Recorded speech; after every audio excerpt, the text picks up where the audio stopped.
What's up, crypto gang? Welcome back to another episode of Hack Crypto, where we hack our cryptocurrency and blockchain education. If you guys are brand new here, we do a small little giveaway at the beginning of every single episode, and today's winner is Bitcoin Lover. Thanks so much for commenting on the previous video. Bitcoin Lover just sent you some crypto. If you guys do want a chance to win, like this video, don't forget to be subscribed, and comment below with your Wax wallet address so you can potentially win an NFT. Been doing a lot of NFT drops on the comments recently, and this is going to be a very special episode today because I'm talking about NFTs with Hashoshi. Now, Hashoshi and I have been friends for a while, and we've been doing collabs once a year now for the past, I think, 3 years. A lot of really great stuff that we cover in this long conversation about DeFi, where we're at, and then also about NFTs and where we're at right now. And stick around till the end because we cover some projects that we're really excited about in the space. So you're not going to want to miss what Hashoshi mentions, as well as myself.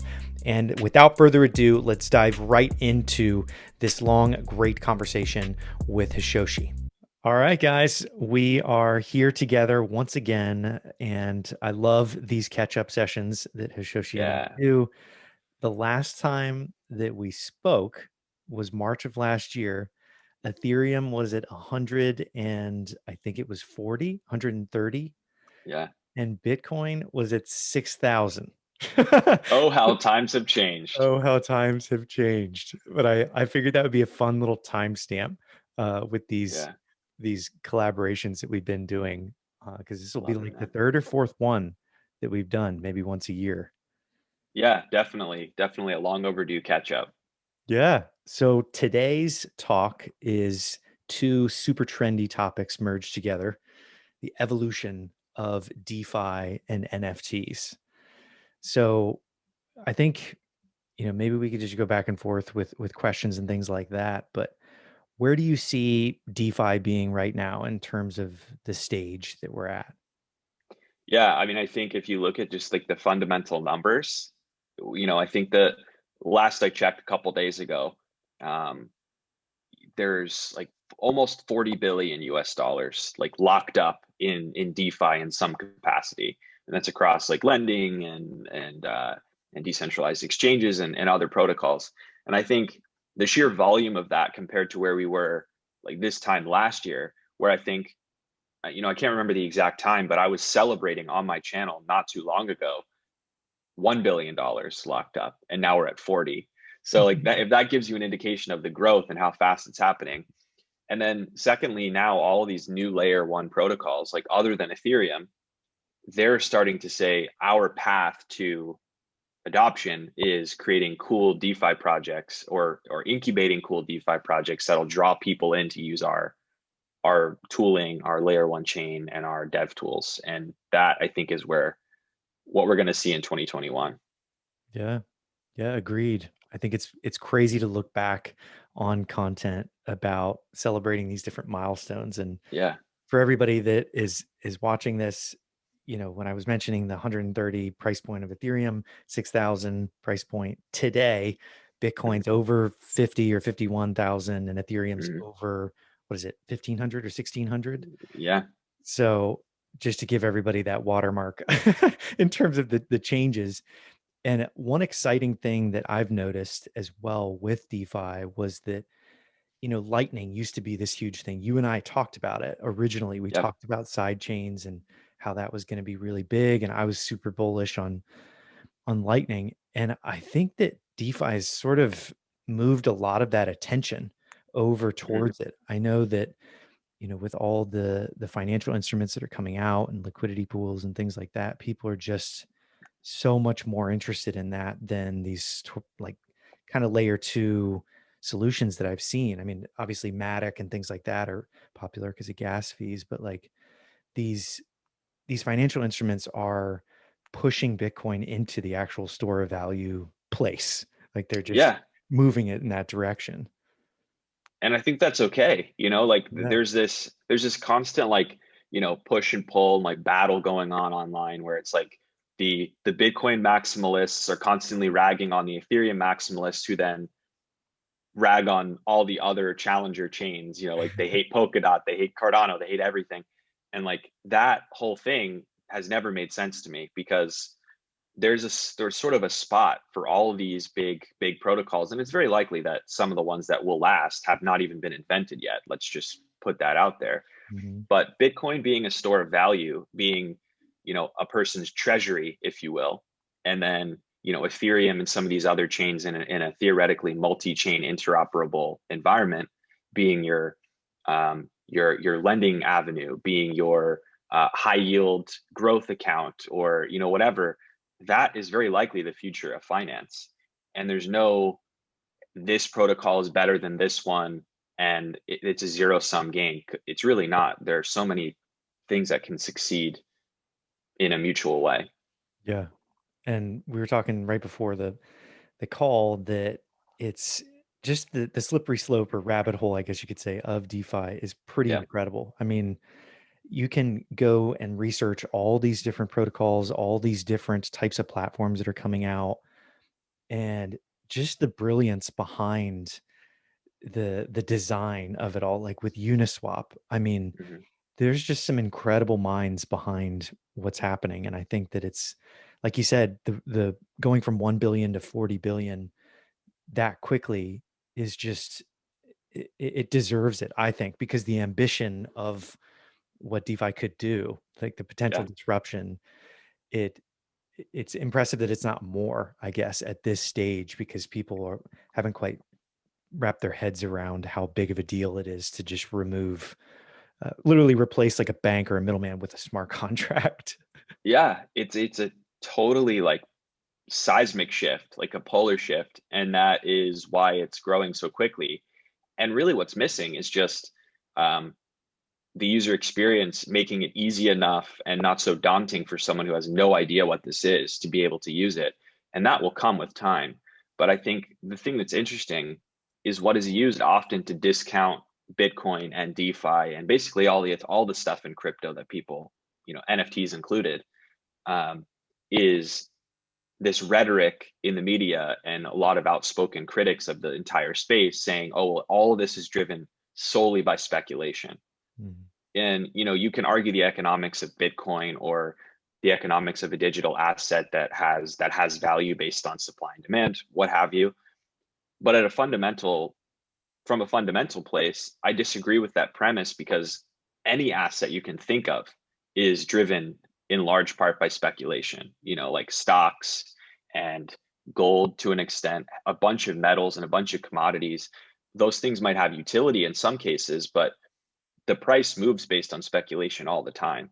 And so to discount crypto and to discount DeFi, especially as like, oh, this act of speculation, you're just ignoring all the value and potential value that these things could have. So I Mhm. think if you're watching and you're listening to the news and you're saying, hearing like, oh, well, maybe I should get out of here and not play around in this space and not learn about it because people say it's all speculation. Do a little more digging, and you'll find that there's way more value here than you might see on the surface. Mhm.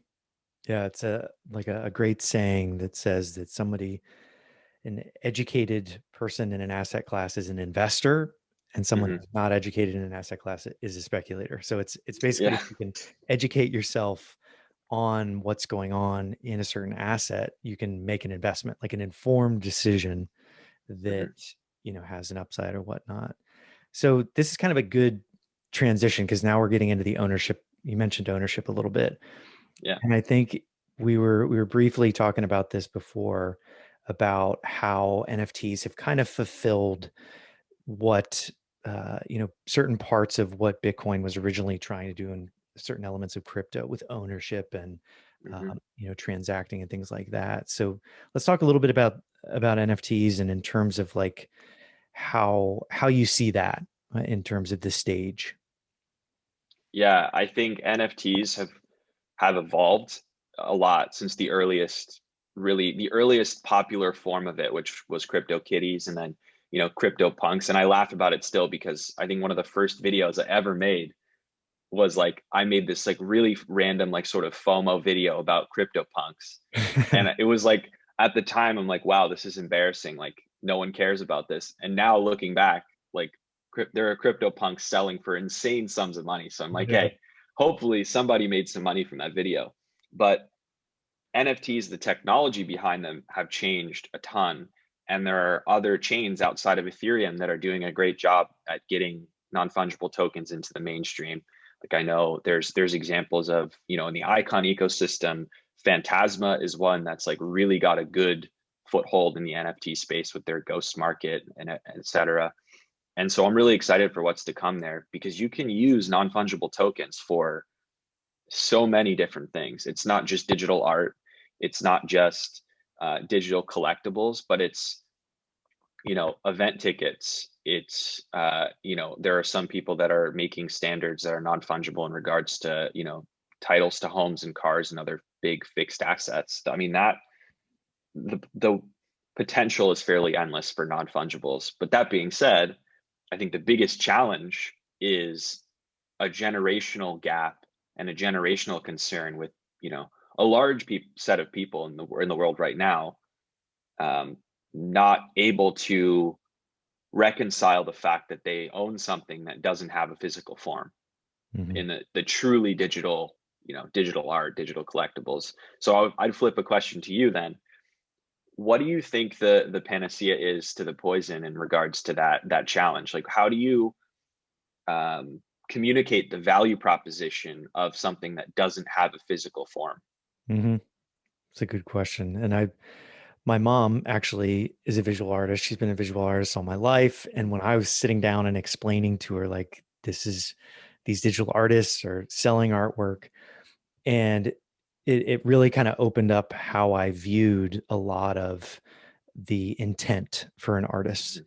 And I think one of the founders from Nifty Gateway talked a little bit about this, where the intent or an artist's signature, for example, if they are intending for there to be one of one and it's on chain, you can prove that it is a one of one and it is coming from that artist originally, that signature originally, that is the fundamental piece that is important to buying a piece of artwork in the physical and digital world. Like knowing that the artist intended for you to have that um, is such a huge key part that kind of blurs the line between the two, physical and digital. So I like thinking about it around intent, and I do like thinking about it as the signature. Like you could have a signature on a painting, and it's the same thing as having, that minted on chain under your address as the artist. And I think that there is going to be some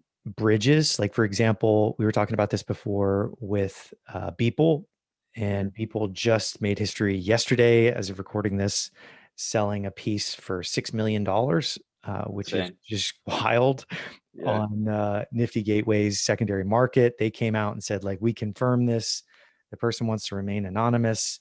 I may or may not know who was involved around that, but I think it's a substantial mark in the space that says that this one piece of art could sell for $6 million. And there's just so much Mhm. hype and things like that. But Beeple's intent was to have it be that one of one. He intended to get it in the hands of like bona fide art collectors and things like that. Mhm. So I think that that's an important piece because people's really spearheading the space. So I've been following everything with his everydays and things like that. His collection there with B20 tokens done by Metacoven and Metapurse that are really spearheading that. But yeah, I art is a good one. I really like that because it helps artists, and that's near and dear to me. Yeah. But I think gaming is pretty crystal clear, in my opinion, the play to earn concepts of Yeah. ownership and owning pieces. But yeah, what are your thoughts around the physical and digital pieces of NFTs? Yeah. I mean, it's a challenge because it's so fundamentally different than I think what most people are taught as valuable as a kid would be, right? Like you get a physical item, like maybe your parents give you like a tiny little like 1/8 ounce gold coin. And they're like, this is valuable because it's lustrous, it's a physical piece of metal, what have you. And so to change your way of thinking to be like this $200 you know bundle of bits and bytes basically is also a tangible but semi untangible asset that I can't hold, but it's still valuable. I think that's a tough mental gymnastics thing for a lot of people to get around. Mhm. But like you said, naturally for gamers, been doing this for a long time, and actually in a far worse way, because if you play Fortnite, you're buying all these skins and like you know items in the game that are not really attributable to you in terms of ownership. Like if your account gets burned, right? If it gets hacked and someone closes your account, or you get banned from Fortnite, you don't carry those items with you. Like that money is just gone, right? Those items are gone.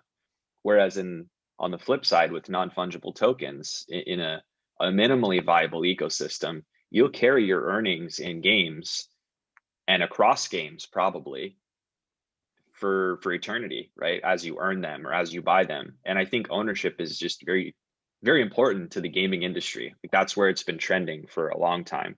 But finally, the technology is there to do it in a way that's not siloed to one game studio.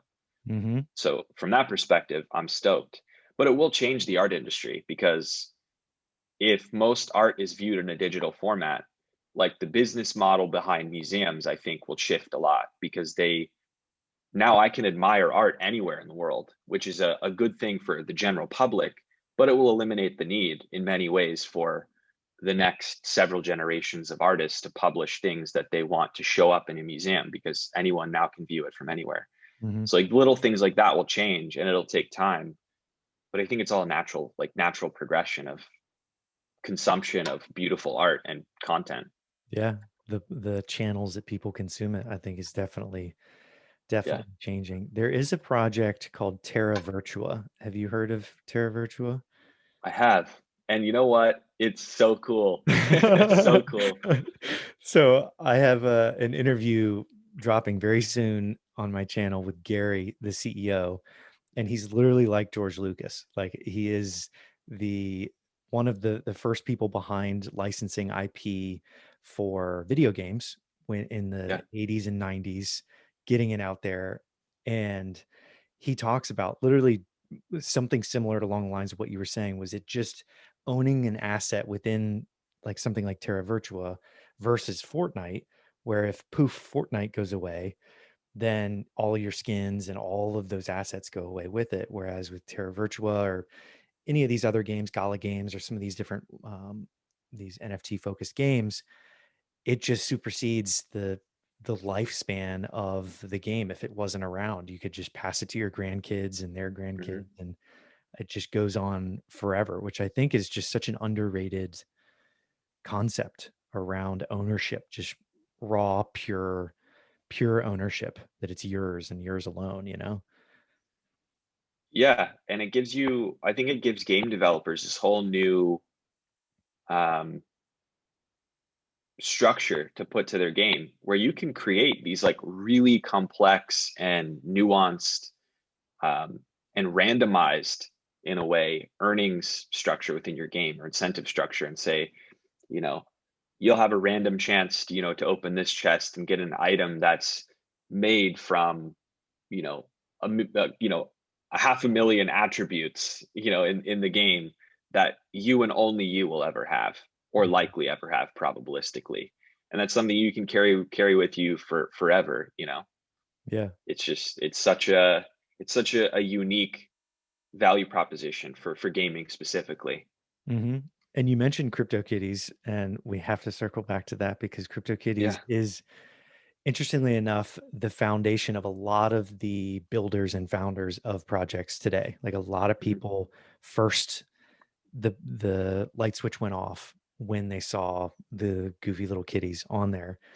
And, and now with Flow coming out, the Flow blockchain that has NBA Top Shots on there, Mhm. they've really captured this a very similar kind of concept of licensing big brands and bringing them into the mainstream. And I I find it fascinating that they're capturing moments, and that's a new way to consume literally like a moment in time and own that moment in time. So these NBA stars are now coming on there and buying their own moments in Mhm. time. It's just so meta when you kind of piece all these things together, where it's it's all just this one big pie of all these different NFTs, and people are all helping each other out. And now that these big investors are coming in, like with NBA Top Shots, you can see the potential for it with things like Mhm. their packs and things like that.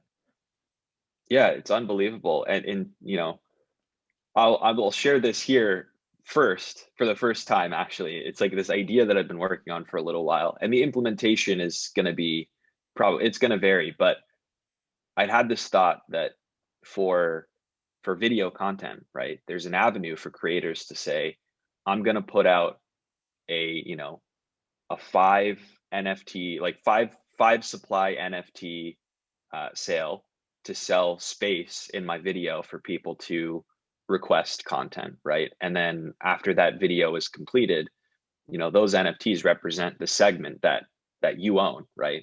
And it's kind of a two-sided thing because it's a way for content creators to, you know, I won't even say sell ad space, but just basically sell time and sell content space. But secondly, for people to really feel like they were a part of it rather and they own it rather than just saying, okay, well, here's the answer to your question. Thanks very much. And then you can go back and point to your friends and say, hey, well, yeah, this creator answered my question. But it's like I feel like there's something there in letting people request and own a piece of content on either big or small platforms. I think would be really cool.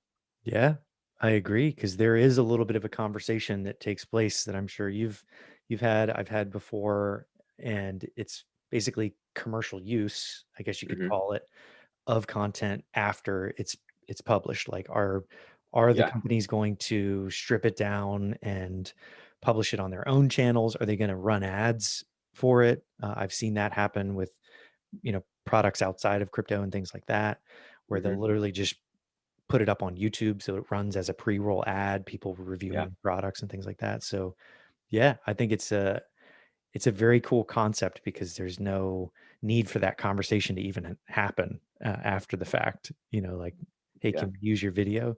Well, yeah, you own it because Yeah. you did it up front. So yeah, that's very cool. There's so many different applications of it. It's kind of uh, inundating just thinking about all the different ways that it can be implemented Hmm. with ownership. Yeah. I mean, it's kind of like an hourglass. Like we're kind of at the point where we're starting to like all the ideas are starting to fill up, to the top of the hourglass, but the ones that sort of shake out to the base and the bottom, those will be like the really valuable ones that people really want to use and people really want to carry forward. And so I'm hoping that in the next, 3 to 5 years, a lot of the technical limitations will have been resolved, and then we'll really see what the market and what the average user is like really interested in. Mhm. And it's very likely too, and I'd love to get your thoughts on this. It's very likely that the non-fungible token, like the blockchain part, the crypto part, is not abundantly clear or advertised to the end user. It's going to be advertised solely as you own this piece of content in the game or what have you without exposing any of the complexity behind the scenes. Mhm. Do you think that it'll sort of get obscured behind the customer facing product, or do you think it'll still be clear that it's NFTs? It'll definitely be in the background, definitely be running in the background. And it's already kind of showing signs of this with, Nifty Gateway, where Hmm. you're literally purchasing with a credit card on there and it's technically on chain in the background that's going on, but Hmm. you don't experience that up front.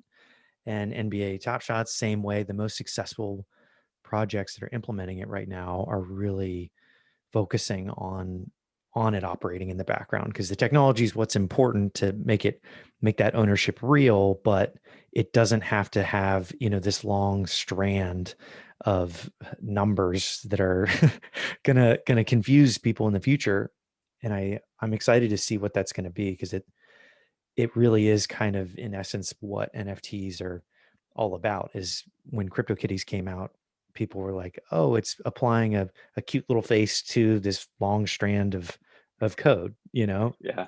and I hope that the development and builds over the next 3, 5 years kind of follow that path and put it in the background. So we are seeing that now for sure. Super exciting to see it going in the background, and I'm sure you're seeing it as well. And I wanted to kind of flip that around on you a little bit, like with what you're seeing that's exciting you, projects specifically. Hmm. You can mention whatever you want to mention, but you and I and a lot of people that do talk about this on a regular basis have a really unique privilege in a way where we're able to get access to all of these cutting edge projects that a lot of people don't Hmm. see. And I always like talking about that with other YouTubers because we get to see a lot of the under the hood things that are going on. So, what are you in the NFT space and the DeFi space? What are you really excited about? You mentioned Ghost Market, but what are you excited about? Yeah, I mean, I think Ghost Market in the Phantasma world is great. I think that, also Nifty Gateway, I mean, we've mentioned it several times. I think that one of the most prominent companies that maybe doesn't market aggressively is Engine, Enjin. They're very focused on building out a gaming engine, you know, hence the name, that really works natively with NFTs and blockchains in general, which I think is really important. And their work on the ERC 1155 token standard that makes NFTs more efficient to mint and burn and manage is net benefit both for people who want to build NFTs and NFT projects, but also for the layer one blockchains on which it resides, namely Ethereum, because the fewer inefficient contracts you have and inefficient constructs that you have on the chain, the better you are, because the scalability is going to be affected one way or the other if you have a really popular product that Mm. uses ERC 721 or 1155. Like most of the time, 1155 is more efficient. So I think Engine is probably my favorite because they're doing a lot that I don't think is fully appreciated yet Mhm. in the space. But there are so many. You and I could probably get on a Google Doc and we could fill up multiple pages with companies that are doing cool stuff. Yeah. Yeah, I agree. I like you touched on it briefly before, but the interoperability in the future I think is going to be Mhm. pretty fundamental. Because when I was at NFT NYC, I guess last year, right before everything kicked off with the craziness, um, the developer behind Hive, an NFT showroom, Mhm. he talked to me about silos and bridges. And I think I mentioned this when we previously talked, but everything right now is in silos. And what we need to be focusing on is the bridges between the silos to Mhm. bring everybody in to interoperability. And I think that that is something that's exciting that like with Phantasma, where they're operating cross chain. And I'm Mhm. hoping that a lot of that happens throughout, all these different projects because it's really important to get that user base moving around, all the collectors moving around across everything. And I think that's one of the reasons that we're focusing on what we're building at Grow Your Base is just interoperability. And I think a lot of people should be focusing on that 100%, 100%. Totally. Yeah, and I mean, again, for anyone watching, if you haven't yet checked out Grow Your Base, it's awesome because I mean, I go on a fair bit because it's just a great place for me to scroll through and just see what new NFT projects and products there are out there because they get aggregated into one spot where it's easy for me to find new stuff. And I use it as like a discovery platform, which I guess the undertone of it is that's what it is, but it's Yeah. fantastic. Yeah. Thanks. Appreciate it. I mean, we're going through a redesign now, but it'll be pretty very soon for people to go and check out. But Nice. yeah, I think we've covered a ton. I mean, we went through the evolution of DeFi and NFTs. But yeah, this was a lot of fun, man. And I was actually drinking coffee before this because I know Nice. you're Yeah. over coffee. Yes, sir. I'm already two copies in for the day, so it's 1 o'clock. I might have a third, but then I'm done for the day. Otherwise, I'll be up all night. Well, excellent, man. This was a lot of fun. Good catching up. Likewise, man. Got to do this again, and maybe a year's time, we just do this systematically. Absolutely. Build up a year of new experience to talk about, and then we'll definitely do it again, man. Always a pleasure. And thanks everybody for watching. That is it for my interview here with Hashoshi. Fantastic guy. Definitely check out his channel with the link in the description below. He does some fantastic content as a developer's perspective, and he just does great content around just the crypto space in general. And knowing him for quite some time now, watching his videos on a regular basis, I've really enjoyed his perspective, and seeing him really grow has been substantial on his channel. I really love watching friends and YouTubers grow in this space because it's good to bring more and more people into this space through education, and he does a great job. So definitely check out his channel with the link in the description below. And that is it for this episode of Hack Crypto, and I will see you guys on the next one.